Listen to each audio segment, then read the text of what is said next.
যে না বিভিন্ন শোনেন, আদালতে এগুলো হওয়া ডিজিটিএফআই, এনএসআই এগুলো কিন্তু প্রধানমন্ত্রীর অধীনে। প্রধানমন্ত্রী ডাইরেক্ট প্রধানমন্ত্রী। ডিজিটিএফআই আপনার এটা আর্মির অফিসার দায়িত্বে থাকলেও এটা কিন্তু সেনাবাহিনীর অধীনে না, তারা কাজ করে হলো প্রধানমন্ত্রীর অধীনে। এই যে ছাত্ররা পুঙ্গু, কারো চোখ চলে গেছে, কারো হাত চলে গেছে, এই কয়েকদিন আগেও আপনার এই 10-15 দিন আগেও তারা মিছিল বার করছে, তারা চিকিৎসা চায়। বলেন তো দেখি, 6 মাস পরে একটা লোকের চিকিৎসা কি দিবেন? তার যাই হোক, চোখ যদি অন্ধ হয়ে থাকে, পা যদি কেটে যায় থাকে, গুলি যদি লেগে থাকে, সে যদি জীবন বেঁচেও থাকে, এটা যা হবার হয়ে গেছে, হিলিং হয়ে গেছে। এখন কি চিকিৎসা দিবেন বলেন? এখন উনি দেখতে গেছে আয়নাগরও দেখতে পায় নাই এতদিন পরে, 6 মাস পরে। ওনারা পলিটিশিয়ান হলে বুঝতো, পলিটিশিয়ানদের দূরে থাকে, এনজিওর মতো করে দেশ চালাতে চায়, এটা সম্ভব।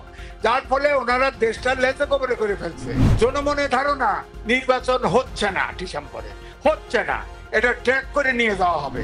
ছাত্ররা দেশ চালাবে, আপনি শোনেন, ছাত্ররা দেশ চালাবে। একটা ছাত্র উপদেষ্টা আপনার 6 দিনে 18 উপজেলায় 18 বার হেলিকপ্টারে উঠছে, বলেন তো দেখি। এবং কম্বল দিচ্ছে 20,000 টাকা, আর 36 লক্ষ টাকা স্কয়ারের হেলিকপ্টারের ভাড়া দিচ্ছে, এবং এটা মিনিস্ট্রি থেকে পে করছে ভাড়া। বলেন তো, এত আক্কেল জাতি কোথায় নেই? সে তো নিজেকেই সেভ করতে পারে না। সরকারে যদি ছাত্ররা না থাকে, না আসে, তাহলে তো ওইটা অডিট হবে না। অডিট হলে সে দুর্নীতির দায় পড়বে নাকি? পড়বে তো। IBCO brand selects only the best products for our customer. এই যে বিভিন্ন আদালতে এগুলো হওয়া, ডিজিটিএফআই, এনএসআই এগুলো কিন্তু প্রধানমন্ত্রীর অধীনে। প্রধানমন্ত্রী ডাইরেক্ট প্রধানমন্ত্রী। ডিজিটিএফআই আপনার এটা আর্মির অফিসার দায়িত্বে থাকলেও এটা কিন্তু সেনাবাহিনীর অধীনে না, তারা কাজ করে হলো প্রধানমন্ত্রীর অধীনে।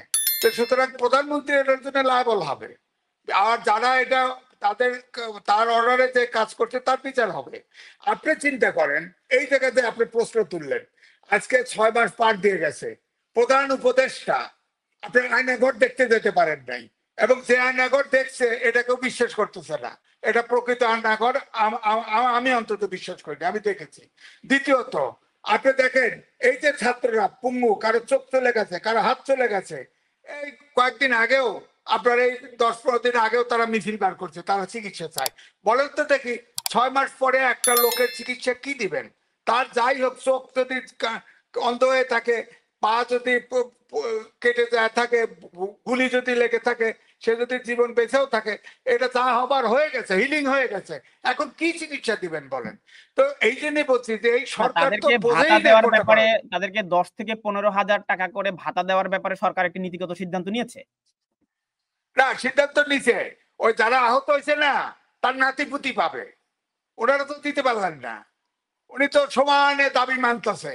আর যারা জীবন দিল, যারা ল্যাংড়া হলো, যারা অন্ধ হলো, যারা এই 20,000 ছেলে লোক আহত হয়েছে, আমার ভাগ্যে একটা আহত হয়ে সে এখন প্যারালাইসিস। কি চিকিৎসা দিবেন তারে বলেন? আপনি কি চিকিৎসা দিবেন তারে? তার জীবনটা তো বরবাদ হয়ে গেছে। এখন উনি দেখতে গেছে, আয়নাগরও দেখতে পায় নাই এতদিন পরে, 6 মাস পরে। ওনারা পলিটিশিয়ান হলে বুঝতো, পলিটিশিয়ানদের দূরে থাকে, এনজিওর মতো করে দেশ চালাতে চায়, এটা সম্ভব। যার ফলে ওনারা দেশটা লেজে কবরে করে ফেলছে। এখন যদি যে সব কথা বলে মেয়ে দিয়া, ডাইরেক্ট বলে না ডিসেম্বরের ভিতরে নির্বাচন হবে, এই কথা শুনছেন? ওই নির্বাচন ডিসেম্বরের মধ্যে হতে পারে, মেয়ে, সব জায়গায় মেয়ে। আরে ডিসেম্বর পর্যন্ত যেভাবে দেশ চলছে, এইটা যদি ডিসেম্বর পর্যন্ত যান, এই দেশ তো ফেল স্টেটের দ্বার প্রান্তে চলে যাবে। তখন নির্বাচন করে যাকেই ইলেকশন করে জিতান না কেন, সে তো সেই দেশকে টেনেই তুলতে পারবে না। আমি তো বললাম যে এই ডক্টর মোহাম্মদ ইউনূস জাতীয় সম্পদ, আমি ভাবছিলাম যে সারা পৃথিবীর থেকে টাকা পয়সা এসে ভরে যাবে। এখন তো খালি প্রতিশ্রুতি পাই, টাকা তো আর কেউ দেয় না, টাকা তো সেই প্রবাসীরা দেয়। আপনি বলছেন মে দিয়ে বলে, মানে ডিসেম্বর পর্যন্ত। আদৌ ডিসেম্বরের মধ্যে নির্বাচন হবে কিনা এ নিয়ে তো বিরোধ আছে। কেউ বলছে জাতীয় নির্বাচন আগে, কোন একটি রাজনৈতিক বিএনপি বলছে জাতীয় নির্বাচন আগে, জামায়াত বলছে স্থানীয় নির্বাচন আগে। তো এখানেও তো আমরা মতানৈক্য দেখতে পাচ্ছি, মানে ঐক্যমত দেখতে পাচ্ছি না। আরো সমস্যা আছে, যেমন আপার হাউস তার নাম দিবে সিনেট, লোয়ার হাউস।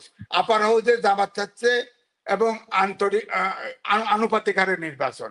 এখানে বিএনপি বলছে যে আমরা যারা পার্লামেন্ট সিট যেমন পায় অত অনুপাতে আপনারা আপার হাউসে মেম্বারশিপ পাবে। এখানে তো বিরোধ আছে। তো বিরোধ আছে এই জন্যই তো আশঙ্কা। আপনি জানেন, আপনি ব্রিটেনে থাকেন, ঢাকা শহরে বৈষম্য বিরোধী ছাত্র আন্দোলন বা জাতীয় নাগরিক কমিটি কি ভাবছে জানি না, জনমনে ধারণা নির্বাচন হচ্ছে না, ডিসেম্বরে হচ্ছে না, এটা ট্র্যাক করে নিয়ে যাওয়া হবে, ট্র্যাক করে নির্বাচন হচ্ছে না। এও হতে পারে পলিটিশিয়ানদের হাতে এদেশ নাও থাকতে পারে, এও হতে পারে, এটাও জানেন। তো সুতরাং এখন আমাদের হাতে না হলে কি আপনি কি আরেকটা সেনা অভ্যুত্থানের ইঙ্গিত দিচ্ছেন? আমি কোন ইঙ্গিত দিচ্ছি এটা তো আমি করবো না। আমি জানি যে যেভাবে গুতাগুতি শুরু হয়ে গেছে ইতিমধ্যে ক্ষমতা দখল করার জন্য, তাতে করে তো ওনাদের হাতে তো ক্ষমতা থাকার কথা না। আমরা কথা হলো যে যারা একসাথে ফ্যাসিবাদের বিরুদ্ধে আন্দোলন করলো তারা এই আন্দোলনে বিভক্তি। ছাত্ররা দেশ চালাবে, আপনি শোনেন, ছাত্ররা দেশ চালাবে। একটা ছাত্র উপদেষ্টা আপনার 6 দিনে 18 উপজেলায় 18 বার হেলিকপ্টারে উঠছে, বলেন তো দেখি।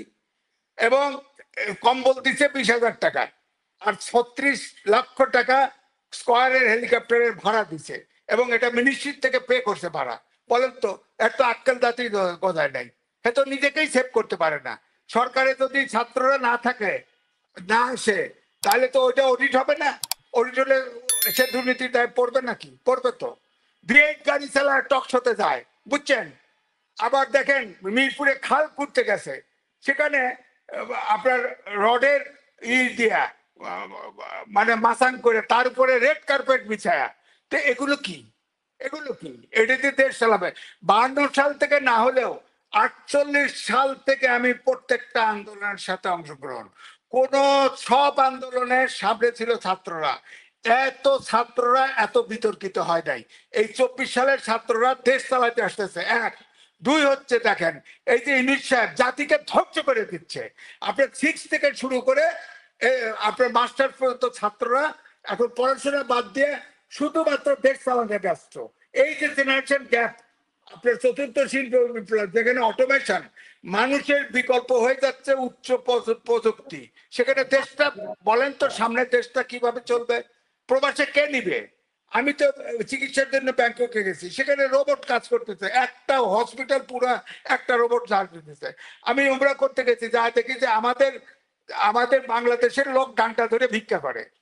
ওখানে তো মারে ভিক্ষা দেন বলে না, তারা ডান্ডা ধরে দাঁড়া থেকে টাকা দিয়ে যায়।